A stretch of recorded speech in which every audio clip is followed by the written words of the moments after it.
content warning for mild flashing lights and intense violence. God shucks. I just can't wait to go to work. I wonder if my boss has texted me.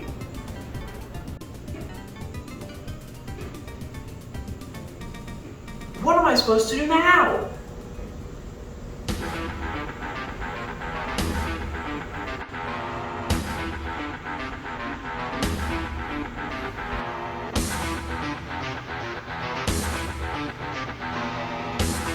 You aren't from Doom.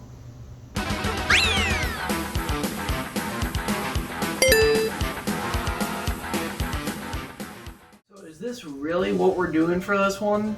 This is the best you could think of? Yeah, I guess so. Alright, I came across this game while searching Steam for a worthy follow-up to the Thief Sim vid that fucking nobody watched. Prodeus is a boomer shooter that is heavily inspired by the original Doom and the Doom reboots. I've enjoyed the likes of the original 2 Doom games and Quake, so I felt this would be a good enough time for me to share with you guys. I mean, it's a boomer shooter. Are there any bad ones?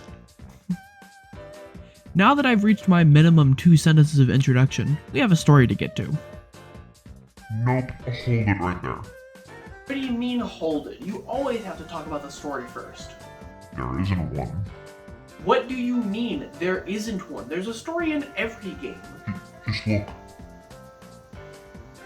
Huh. I guess there isn't. Alright, so the setup for this game is the Chaos, which are like the demons who turn people into zombies, and the Proteans, who are like Halo 4 aliens. Or is it the Prodeus? Why would the game be named after one faction? Anyway, Chaos and the Prodeus want to take over Earth, and with you being the vessel, the one who gets shit done, you have to stop them. That's legitimately it. There's flavor text for each level, but little more than a sentence justifying the main location the level takes place in. Believe it or not, the original Doom has more plot than this. When do I get to review a game with a story that actually matters? Maybe stop picking games with no story.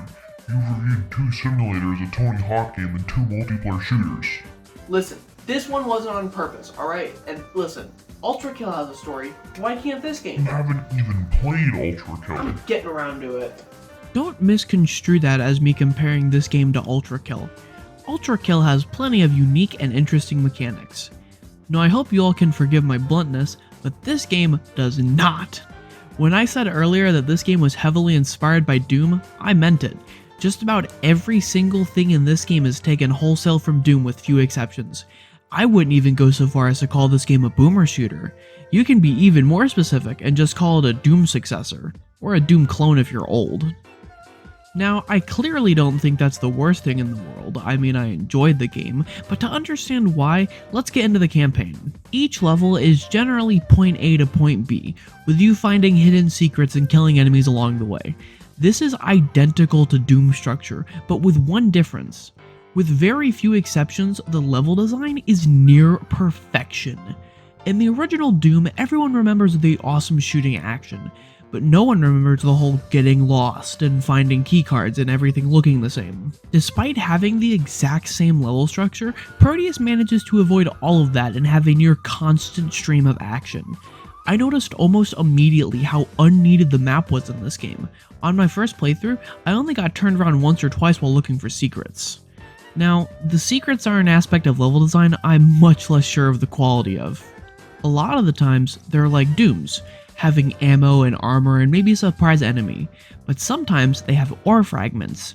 Ore fragments are this game's currency and are basically only acquired by finding the secrets.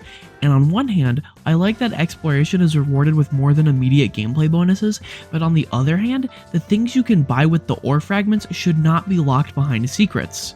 It's kinda like Sonic Unleashed, I'm not gonna lie, and that's not a good comparison if you've played Sonic Unleashed.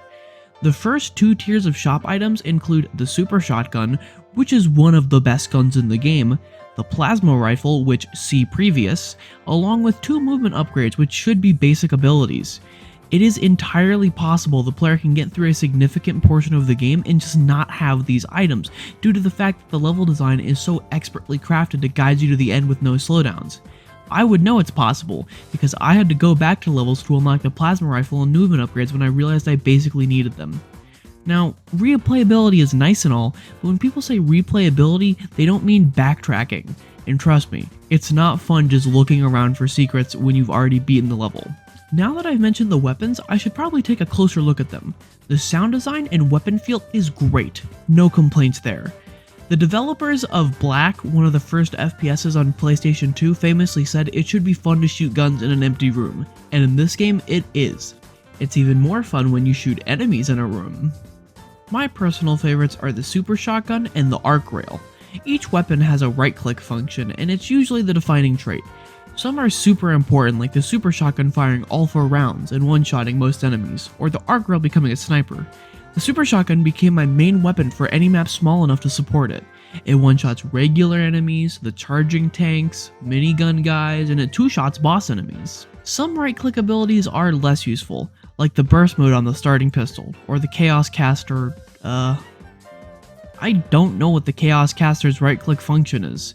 This is probably because the Chaos Caster is introduced for one snow level and is a gimmick that serves almost no purpose but level progression. Can someone please explain to me why a staff that's nothing more than a level progression gimmick can be unlocked in the story, but the plasma rifle and a double jump can't? They're way more important. Because you're a loser. Hey, why don't you talk about me? Why would I talk about you? You're a random no-name enemy. My name is Slayer. You mean like the band? The enemy variety isn't going to win any awards anytime soon. Much like the rest of the game, they're all heavily taken from Doom, but that doesn't stop me from having issues with them because this is a mean review. The Chaos enemies I have no issues with, barring the rip-off Jackal snipers because they function exactly as they do in Halo. They do get a cool level based around them though, which is neat. What I do have issues with is the Proteans. Not only is it whack that they just reuse some Chaos enemies instead of making new enemy types, but they also all look way too similar and it just causes a visual mush whenever they spam them in later levels. Your screen just becomes blue lines and you have to hope the blue line in front of you isn't one of the mini boss enemies who takes half your health in one hit and is mildly invisible. It sucks that they started doing it at the halfway point, because that's when the game started to lose me. First of all, they got rid of these detailed atmospheric space stations and planets and replaced them with stupid Halo 4 obelisks, which I hate. Secondly, this is where the game goes from easy to irritating. The difficulty curve went from I literally didn't know how checkpoints work because I hadn't died yet, to dying just to get better positioning. Now nothing is insanely hard, at least not on the hard difficulty, which is what I did for my run through, but it is annoying. It is made significantly less annoying due to the respawn system, which is going to make or break the game for you. As opposed to having checkpoints at important points or having lives or anything like that, Prodeus has the most forgiving death system of any game I've ever played where you can die. When you die, you respawn at the last touch checkpoint, which is usually right next to you because there's one at every major combat area. On respawn, you keep all weapons, ammo, get full health, and enemies remain in their previous state. So they stay dead and they stay hurt.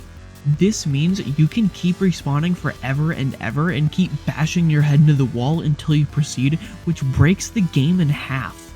Why care about playing recklessly or being in a dangerous spot if dying means nothing? The last few levels in the Protean dimension had me sufficiently annoyed and wanting to be done.